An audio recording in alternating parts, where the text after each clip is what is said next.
Signifiers refer to the systems and concepts of the classification of a culture to its making meaning practices.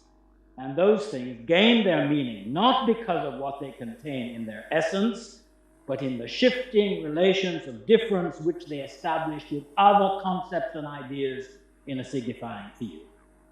Their meaning, because it is relational and not essential, can never be finally fixed, but is subject to the constant process of redefinition and appropriation, to the losing of old meanings and the appropriation and collection and contracting of new ones, to the endless process of being constantly re-signified, made to mean something different, in different cultures, in different historical formations, at different moments of time.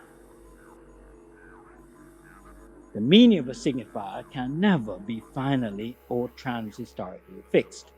That is, it is always, or there is always, a certain sliding of meaning, always a margin not yet encapsulated in language and meaning, always something about race left unsaid, always someone, a constitutive outside, whose very existence the identity of race depends on, and which is absolutely destined to return from its expelled and abjected position outside the signifying field to trouble the dreams of those who are comfortable inside.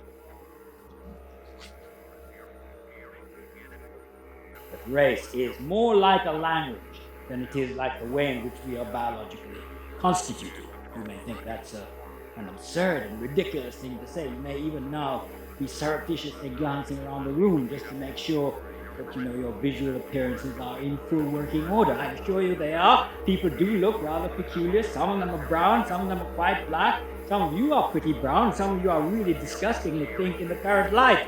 But there's nothing wrong with your appearances, but I want to insist to you that nevertheless, the argument I want to make to you is that race works like a language.